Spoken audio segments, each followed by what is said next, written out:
নমস্কার বন্ধুরা, সবাই কেমন আছো? আশা করছি অনেক ভালো আছো, আর আমরাও ভালো আছি।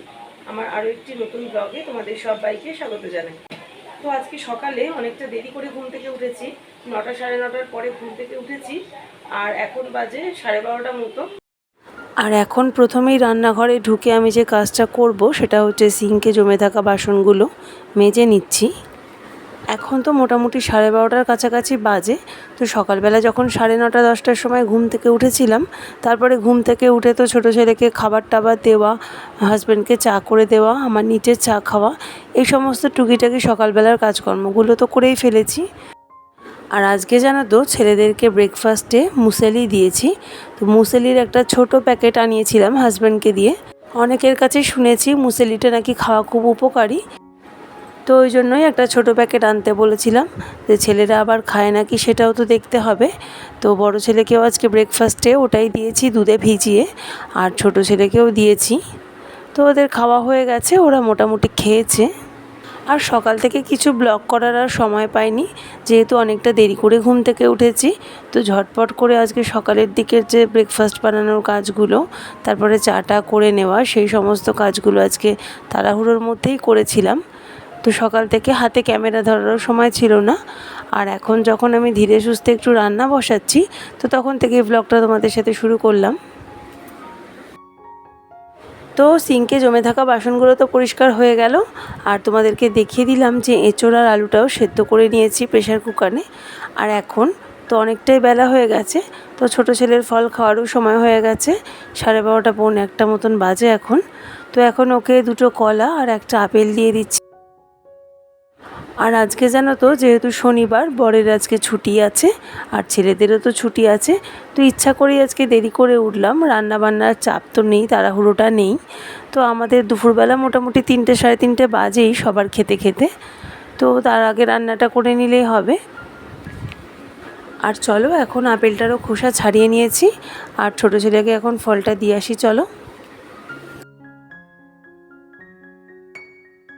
এই যে দেখো, মুখটা কেমন বাংলার পাঁচের মতন করে বসে আছে, কারণ ও এক্ষুনি আমার কাছে একটা জোরদার বকা খেয়েছে।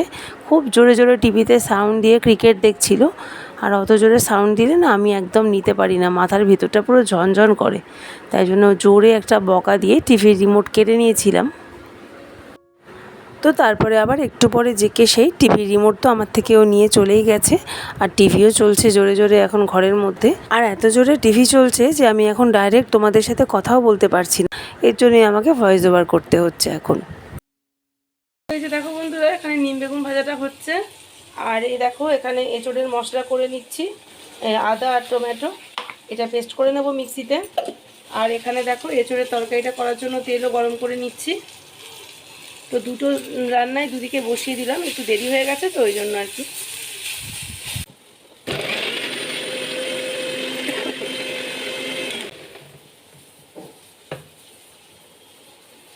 এই যে মোটামুটি একবার পেস্ট হয়ে গেছে, আরও একবার পেস্ট করতে হবে, তাহলে খুব সুন্দরভাবে পেস্টটা হয়ে যাবে। আর এখন আমি এঁচোড়টা বসিয়ে দিচ্ছি, আর তার জন্য দেখো কিছু গোটা গরম মশলা দিয়ে দিচ্ছি। দেখো মশলাটা ভালো করে সব দিয়ে দিলাম। আর এদিকে দেখো নিম বেগুন ভাজাটা তো হয়েই এসেছে, আর একটুখানি হবে। সেদ্ধ করা এঁচোড় আর আলুগুলো দিয়ে দিচ্ছি দেখো।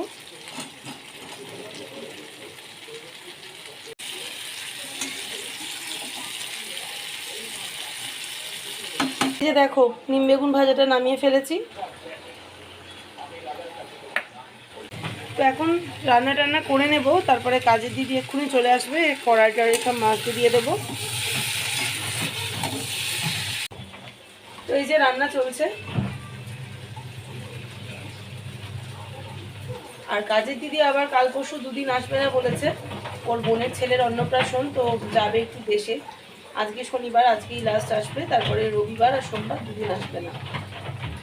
তো বন্ধুরা, তোমাদের সাথে আর একটা কথা বলার ছিল, সেটা হচ্ছে যে আমি আগে তো ভয়েস ওভার দিয়ে ভিডিও করতাম, আর এখন আমি ডাইরেক্ট কথা বলতে বলতে ভিডিও শ্যুট করছি, মানে একদম র লাইফস্টাইল যেটাকে বলে। তো তোমরা আমার ভিউয়ার্স, তোমাদের মতামতটাই আমার কাছে সবার আগে গ্রহণযোগ্য। তোমরা কোন ভিডিওটা দেখতে বেশি পছন্দ করছো সেটা কিন্তু আমাকে অবশ্যই কমেন্ট করে জানিও।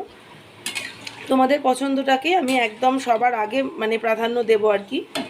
আর তো তোমরা আমাকে কমেন্ট করে জানিও যে তোমরা ডাইরেক্ট এরকম লাইফস্টাইল ভিডিও পছন্দ করছো নাকি ভয়েস ওভার দেওয়া ভিডিও পছন্দ করছো। তো তোমরা যেটা পছন্দ করবে আমি সেই রকমই ভিডিও প্রোভাইড করব। আর এই যে তোমাদের সাথে কথা বলতে বলতে এঁচোড়টাতেও জল দিয়ে দিয়েছি, আর এখন এই ঝোলটা ফুটবে, তারপরে এই এঁচোড়টা নামিয়ে দেবো।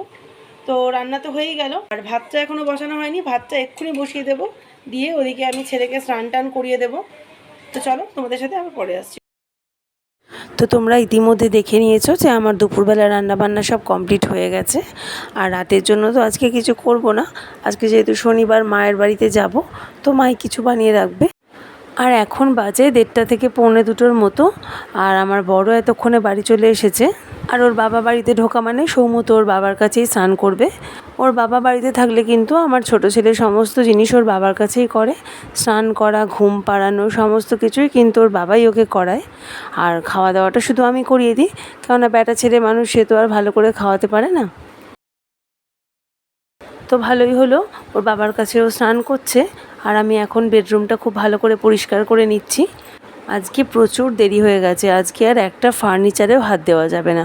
আজকে তো ফার্নিচার মোছামুছিগুলো স্কিপ করতেই হবে, কেননা 2টো বাজে প্রায়।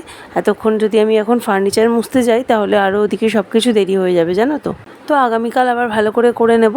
তো আজকের মতন এগুলোকে সব স্কিপ করে দিলাম, আর কোনো রকমে একটু বিছনা টিছনাগুলো গুছিয়ে নিলাম। আর বিছনার খাট টাটগুলো তো মুছতেই হবে, ওই জন্য খাটটা ভালো করে কাপড় দিয়ে মুছে পরিষ্কার করে নিয়েছি। আর বড় ছেলের বিছনার চাদরটাও এখন পরাবো, 2-3 দিন হয়ে গেল চাদরটা পরানোই হচ্ছে না। তো এখনই একটু সময় পেয়েছি 5-10 মিনিটের মতো, এর মধ্যে এই জন্য ঝটপট করে এই কাজটা করে নিচ্ছি।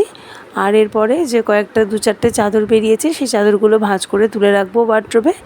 তো এগুলো করলেই আমার বেডরুমের আজকের মতন কাজ মোটামুটি হয়ে যাবে। আর ডাইনিংয়ের বিছনার চাদর, ঘর ঝাড়টা, এগুলো তো অনেক সকালেই করে নিয়েছি। তো সকাল থেকে যেহেতু একদম ব্লগ শ্যুট করতে পারিনি, তো সেই কাজগুলো তোমাদের সাথে আর আজকে শেয়ার করলাম না। তো রান্নাবান্না, ঘর গোছানো, এই নিয়েই আমার সকালটা কাটলো আজকে শনিবার। আর শনিবার বিকালে যাব মায়ের বাড়ি। তো আজকের ছোট্ট ব্লগটা আমি এখানেই শেষ করলাম, আবার ফিরবো নতুন ব্লগ নিয়ে। সবাই ভালো থেকো।